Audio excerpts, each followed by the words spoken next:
नमस्कार मित्रांनो, मी Raju विद्यागर. Sunday patient न्यूजमध्ये आपले स्वागत.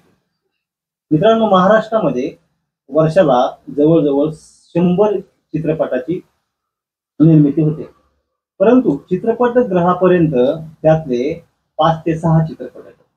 आता त्याची अनेक कारणं आहेत. ते कारण असल्यास तरी गेल्या महिन्यामध्ये म्हणता येईल, आपल्याकडे वामा नावाचा एक चित्रपट आला आणि त्या चित्रपटाने जवळजवळ 4 हप्ते एका थिएटरला पूर्ण केले. त्या चित्रपटाचे अभिनेते मित्रांनो, ते बीडचे आपले सुपुत्र आहेत, डॉक्टर महेश कुमार. आणि त्या महेश कुमारांचा दुसरा चित्रपट उद्या लगेच संतोषी माता चित्रपटगृहामध्ये येणार आहे. तरी त्या चित्रपटाची सर्व टीम त्यात आपल्याकडे आज आलेले आहे. सत्यकथा बळीराजाची ठिणगी संसाराची असं चित्रपटाचं नाव आहे. आमची सर्वांची भेट कालच झाल्यामुळं आमच्याकडे फारसा वेळ न मिळाल्यामुळं मी महेश कुमारांना विनंती करतो की आपणच आपल्या सर्व टीमची एक परिचय करून द्यावा. नमस्कार. फिल्मचे निर्माता आहेत आरिफ शेख सर. फिल्मचे दिग्दर्शक आहेत फैज अहमद धुळेकर आणि जे डिपार्टमेंट ऑफ फोटोग्राफी आहे सिनेमॅटोग्राफर ते आपले cameraman Sattar Shaikh sir. Cinema सत्यकथा बळीराजाची ठिणगी संसाराची 27 तारखेपासून 27 जून पासून दर दिवस 3 वाजता संतोषी माता टॉकीज मध्ये आहे.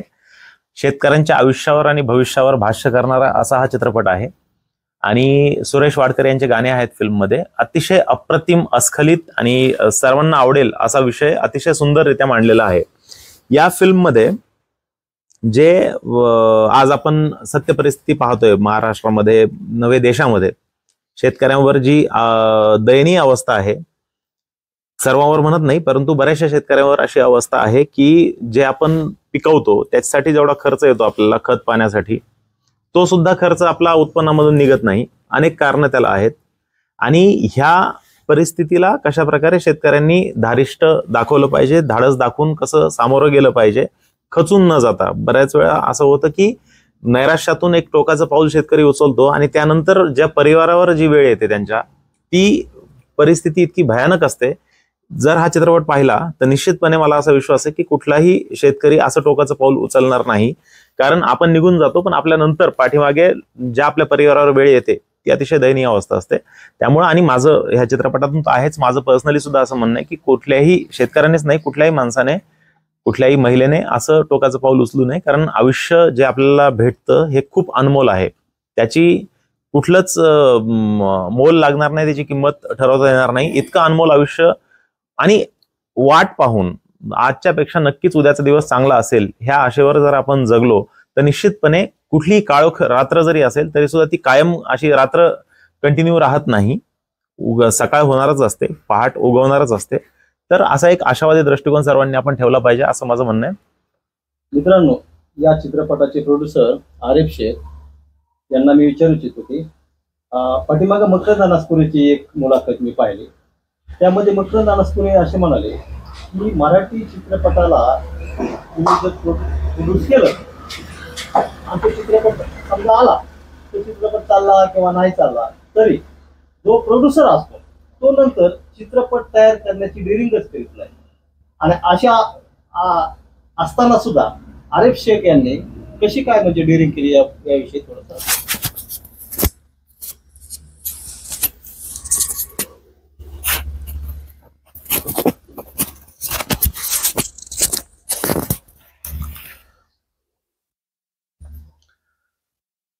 आपने कहा कि मतलब मैं हिंदी में बात करूँगा, थोड़ा सा मराठी थोड़ी वीक है.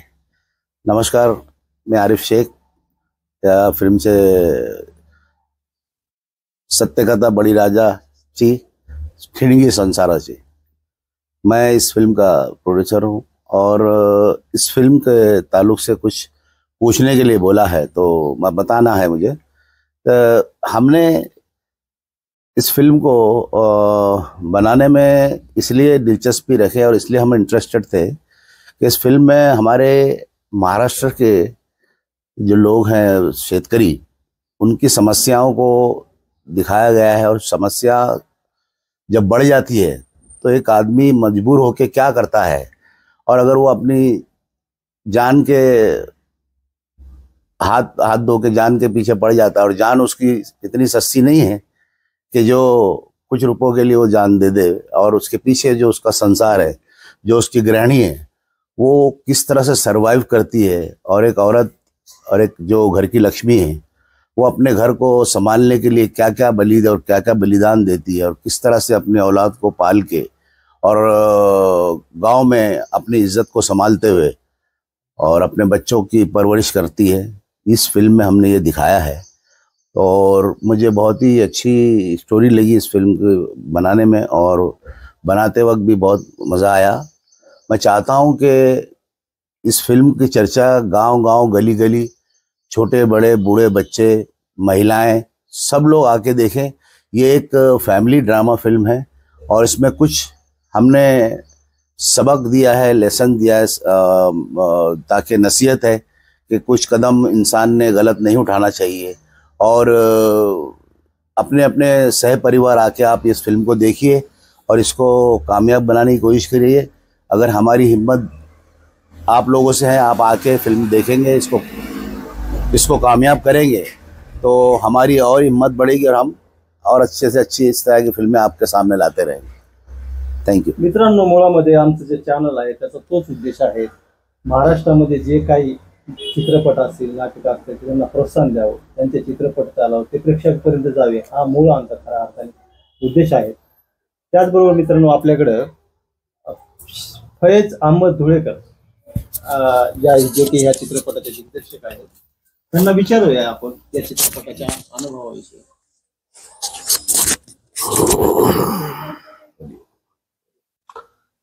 चित्रपटाच्या अनुभवाविषयी आणि हा चित्रपट तुम्ही का निवडला, म्हणजे हा करायचं का ठरवलं, का म्हणजे तुम्ही दाखवा? आता यात हा चित्रपट का निवडला, आवाज येतो आहे, हा चित्रपट का निवडला किंवा हा सब्जेक्ट का निवडला, असं आहे की आता जेव्हा आम्ही टेक्निकल माणसं आहोत, तर आमच्या डोक्यात जेव्हा किंवा असा विचार चालतो की आता आपल्याला काही प्रोजेक्ट करायचं आहे, तर आता त्या विषयावर कोणता करायचा आहे। आता मराठीमध्ये काय आम्ही विचार केला की आता मी मराठी चित्रपट करू, तो आता मराठीत हे विचार झाला की आता सब्जेक्ट काय घ्यायचं, आपल्याला कॉमेडी घ्यायचं का सोशल सब्जेक्ट घ्यायचं का हॉरर सब्जेक्ट घ्यायचं का, हे सर्व जे विचार करून जे असं माझ्या मनात आलं की कसं आहे की महाराष्ट्रातील किंवा आपली जी संस्कृती आहे महाराष्ट्रात, ते संस्कृतीला घेऊन इथंच आपण जन्मलो, इथंच आपण वाढलो, तर आता ही संस्कृती आम्ही बघितली, तर त्या संस्कृतीने आता असा विषय निवडायचा की त्याच्यात जे हे सर्व आपली संस्कृती पण आपल्याला दाखवता येईल। आणि दुसरं असं की समस्या, आता प्रत्येक समस्या, अनेक समस्या आहे, प्रत्येक माणसाची समस्या वेगवेगळी असते, तर आता समस्या लोकांची तर आहे, पण असा हा विषय घ्यायचा का त्याच्यात जे आहे की आपली लोकल शेतकरी जीवनाची समस्या किंवा महिलांची समस्या किंवा गावात राहणारे लोकांची समस्या, ते घेऊन तर आम्ही असा विचार केला की हा विषय घेऊन आपण जे आहे एक चित्रपट काढू। मग आमचं ठरलं की मग चला आता याच्यावर जे कसं करायचं, आता कारण कसं असतं की शेवटी कसं असतं का हा महिला प्रधान चित्रपट आहे, हे विचार आम्ही केलं की महिलाचे अनेक प्रश्न असतात, अनेक समस्या असतात। आता कॉमेडी बघायला, आता आपली अशी संस्कृतीने आधी की महिला जे आहे कॉमेडी बघायला चित्रपटात येणार आहे, त्यांच्याविषयी त्यांच्या बाबतीत कोणी असा विषय निवडला की ज्याची त्यांना आवड असेल किंवा त्यांना असं आपल्या मनात असेल की नाही हा चित्रपट काही महिला प्रधान आहे, काय महिलांची समस्या असतात किंवा त्याच्यातून काय त्यांचं मनोरंजन होऊ शकतो। समस्या तर आहेच, पण मनोरंजन पण हे आहे ना, आवश्यक आहे ना, म्हणून असं की हे चित्रपट आम्ही निवडला आणि हे बनवायचा आम्ही जे प्रयत्न केला, आणि याच्यात जे सर्व समस्या पण आहे आणि समस्याचा समाधान पण आहे. आणि दुसरं असं की समाधान म्हणजे कसं एक मेसेज पण देण्याचा प्रयत्न याच्यात केलेला आहे. हा, आणि सर्व म्हणजे काय याच्यात जे हे शेतकरी जीवन तर आहे, महिलांची समस्या आहे. तर मला जास्तीत जास्त असं म्हणायचं आहे की या चित्रपट बघण्यासाठी शेतकरी बंधू ते तर येणार, पण हा चित्रपट महिलांसाठी जे आहे, हा, हे अगोदर जे आहे ना, ते प्राधान्य द्यायला. सत्तार शेख म्हणून जे आहे त्या चित्रपटात ते पण आलेले आहे, तर त्यांची निवड आपण कशी? त्यांची निवड कसं आहे की आता मी 25-30 वर्षापासून आमचे रिलेशन आहे, संबंध आहे. अनेक प्रोजेक्ट आम्ही बरोबर केलेले आहे. आजपासून काही निवड नाही आहे. हा, जेव्हा हे दाढी नव्हती यांना, हे सफेद बाल नव्हते यांना, तेव्हापासून जे आम्ही जे आहे. आपण सर याच्या अगोदरचे म्हणजे कोणते प्रोजेक्ट होते? याच्या अगोदर काही प्रोजेक्ट अजून झाले आहे माझे, पण माझा हा मेन प्रोजेक्ट जे आहे ना, हाच माझा आहे. हा, बळीराजा केले, अनेक चित्रपट केले आहे, अनेक सिरियल्स केलेले आहे, पण त्याचा काय उल्लेख काही करायची मला काही गरज दिसत नाही. हा महत्वाचा माझा चित्रपट आहे. हा विषय जे आहे बळीराजा, हा महत्वाचा विषय ठिणगी संसाराची. आता ठिणगी काय आणि संसार कसं, का संसार एक व्यवस्थित जेव्हा चालतो त्याच्यात काही अशी ठिणगी जेव्हा लागते आणि मग ते कसं ज्वालामुखी जे आहे ते तयार होतो याच्यात. डॉक्टर महेश कुमार या चित्रपटाला न्याय देतील असं कधी वाटलं तुम्हाला? तेव्हा वाटलं कसं? भेट कशी झाली, कुठं झाली? कसं आहे की आम्ही लोक टेक्निशियन लोक आहे, आणि जेव्हा माझ्या डोक्यात जेव्हा हा चित्रपटची कथा आली, तो मी मुंबईला ऑडिशन वगैरे करतोय, तिथं ऑडिशन ठेवलं होतं. तर माझ्या डोक्यात असं होतं की याच्यात जे महत्वाचं म्हणजे महेश कुमारचा डबल रोल आहे याच्यात, ह्या फिल्ममध्ये. हा, तर आता माझा कॅरेक्टर काय होता की शेतकरी आहे आणि शेतकरीचा मुलगा पण आहे. तर मला ते कॅरेक्टर कसं करायचं अगोदर की तो बाप असतो, नंतर मुलगा आहे त्याचा. तो आता हे कॅरेक्टरसाठी मला त्याचं स्ट्रक्चर कसं पाहिजे, त्याचं फिगर कसं पाहिजे, आणि महत्त्वाचं म्हणजे की मुंबईतलं पण आर्टिस्ट म्हणजे लोकांची काही कमी नाही आहे, पण आपल्या संस्कृती जगणारा माणूस, त्याला आपली गावाची संस्कृती माहीत असते. हा, तो शेतकरी, स्वतः शेतकरी माणूस आहे. हा, तर त्यांना जे आहे आता नांगरणं म्हणजे ते कसं नांगरायचं, त्यांना ते टेक्निक असते, माहीत असणार ना. शेतकरी असल्यामुळे नाही ते नाही, शेतकरी असल्यावर हे त्यांना काय त्याला लिबर्टी किंवा ऍडव्हान्टेज मला मिळालं की हे सर्व इकडचे असल्यामुळे यांना माहीत आहे. आणि दुसरं म्हणजे ते ऍक्टिंगची समज किंवा ऍक्टिंग आता ते अनेक चित्रपटात त्यांनी पण काम केलं, त्यांना पण अनुभव आहे.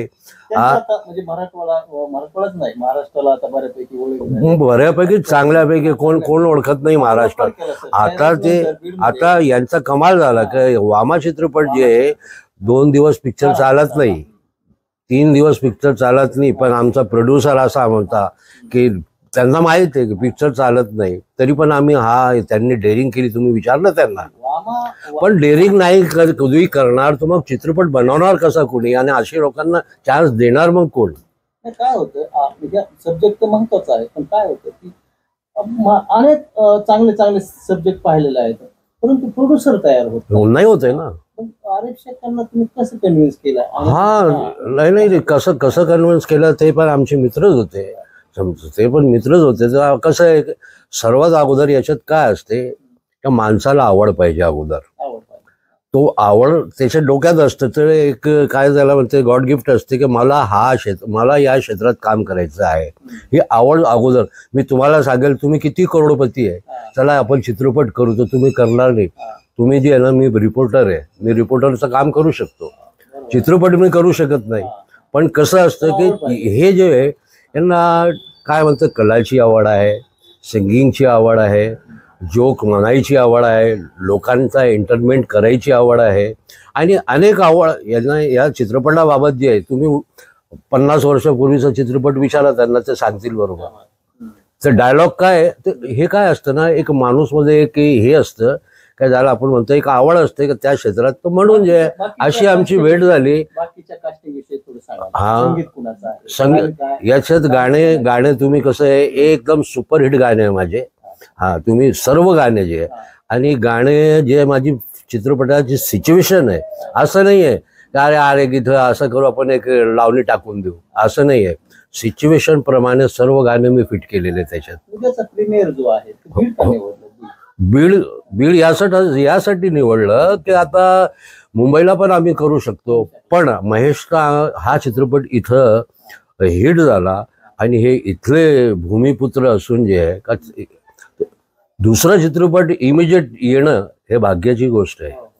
आता इतके वर्षापासून अनेक लोक काम करतात चित्रपटा क्षेत्रात, किंवा हे पण मी तर बघितलं नाही की 1 महिन्यात जो दुसरा यांनी जे आहे ते चला आपण बीडलाच बीडलाच करू म्हणून जे आम्ही डिसाईड केलं की चला आपण नंतर आम्ही पूर्ण महाराष्ट्रात करणार आहोत. बाकी प्रेक्षकांना काय सांगणार? प्रेक्षकांना एक मेसेज देणारी आणि धमाल मनोरंजक फिल्म, फक्त मेसेज देणारे म्हणजे कंटाळवाणी डॉक्युमेंटरी फिल्म बिलकुल नाहीये. फिल्म मुळात अतिशय मनोरंजक विषय आहे. यात आपण इमोशनलही होऊ, भावनिक होऊ, हसू, गाणेही एन्जॉय करू. अशा प्रकारे